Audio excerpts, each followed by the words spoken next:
एक दिन एक भूखा कुत्ता जंगल में भोजन की तलाश में घूम रहा था। चलते चलते उसे एक हड्डी मिली। उसने तुरंत उसे अपने मुंह में दबा लिया और सोचा, यह हड्डी मेरी भूख मिटा देगी। कुत्ता हड्डी लेकर एक सुरक्षित जगह ढूंढने लगा जहां वह उसे शांति से खा सके। वह चलते चलते एक नदी के पास पहुंचा।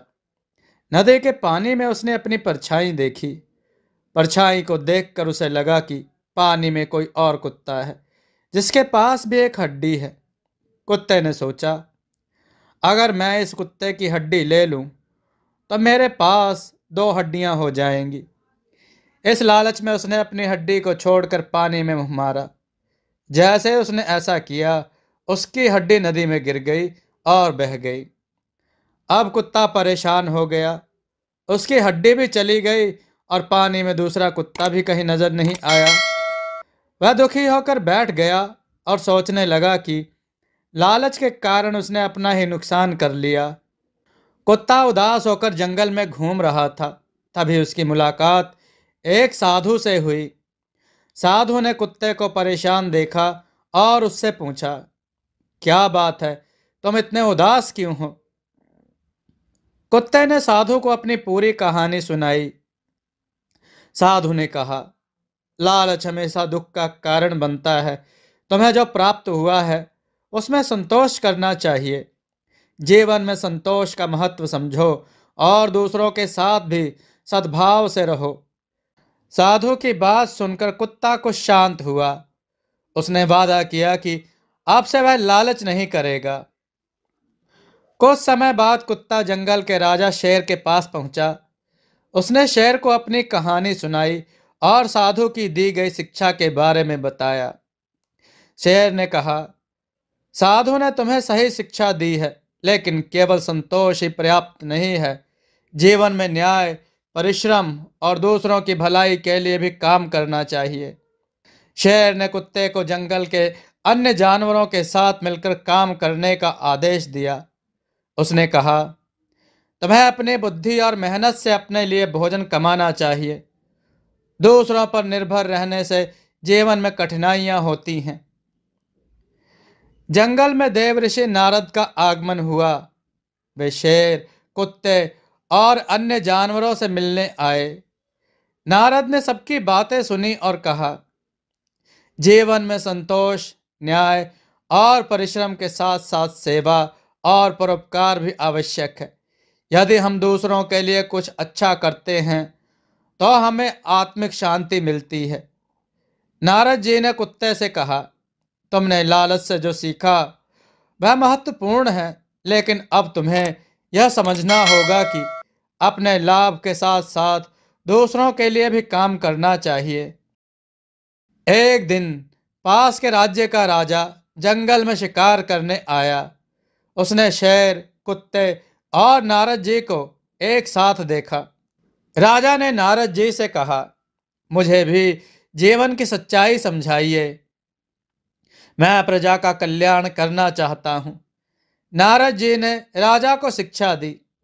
राजा का कर्तव्य है कि वह प्रजा के हित के लिए काम करे।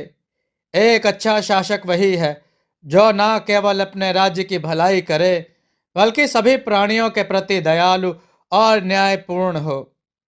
राजा ने नारद जी की बातें ध्यान से सुनी और अपनी प्रजा के लिए और अधिक न्यायपूर्ण और दयालु बनने का संकल्प लिया। मित्रों, एक कथा और है। एक समय की बात है। देवऋषि नारद अपनी वीणा बजाते हुए भगवान विष्णु के भजन गाते हुए पृथ्वी पर भ्रमण कर रहे थे। वे प्रजा की समस्याएं समझने और भगवान का संदेश फैलाने के लिए हमेशा तत्पर रहते थे। चलते चलते नारद जी एक घने जंगल में पहुंचे। वहां उन्होंने देखा कि एक शेर अपनी गुफा के पास बैठा है और उदास लग रहा है। यह जंगल का राजा था, परंतु उसकी आंखों में गहरी चिंता थी। नारद जी ने शेर से पूछा, हे वनराज, तुम इतने उदास क्यों हो? क्या कोई समस्या है? शेर ने उत्तर दिया, मैं इस जंगल का राजा हूं, लेकिन मैं समझ नहीं पा रहा कि अपने राज्य को कैसे सुखी और सुरक्षित बनाऊं। नारद जी ने शेर को सांत्वना दी और कहा, तुम्हें अपने उत्तर के लिए एक साधु से मिलना चाहिए जो इस जंगल में तपस्या कर रहे हैं। वह तुम्हें सही मार्गदर्शन देंगे। शेर साधु के पास गया।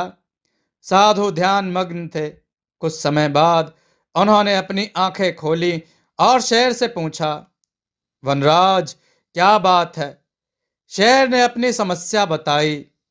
साधु ने उत्तर दिया, राजा का कर्तव्य है कि वह अपनी प्रजा के कल्याण के लिए कार्य करे, लेकिन सच्चा समाधान भगवान की भक्ति और अपने कर्तव्यों के प्रति निष्ठा में है।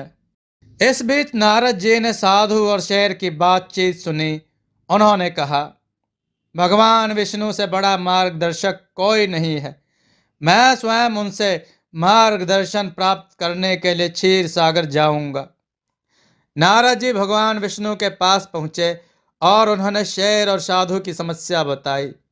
भगवान विष्णु मुस्कुराए और कहा, इस संसार में जो भी समस्या है उसका समाधान करुणा, निस्वार्थ सेवा और धर्म पालन में है, लेकिन यह समझाने के लिए हमें एक लीला करनी होगी। भगवान विष्णु ने एक योजना बनाई। वे एक साधारण मानव के रूप में जंगल में प्रकट हुए।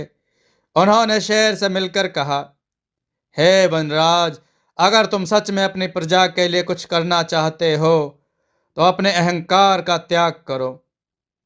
फिर भगवान विष्णु साधु के पास गए और कहा, हे ऋषि, सच्ची तपस्या वही है जो दूसरों की सेवा में उपयोगी हो। शेर ने अपने अहंकार को त्याग कर जंगल के सभी जीवों की रक्षा करना शुरू किया। साधु ने अपनी तपस्या का फल जंगल के विकास के लिए उपयोग किया। नारद जी ने सबको भगवान विष्णु की भक्ति में लीन होने की सलाह दी। दोस्तों, आपको यह कथा कैसी लगी? अपने विचार और सुझाव कमेंट में जरूर दें। हमारी कथाओं को लाइक करें, हमारे चैनल को सब्सक्राइब करना न भूलें। हमारी कथाओं को शेयर जरूर करें जिससे लोगों को अच्छा ज्ञान प्राप्त हो। जय श्री राम भक्तों।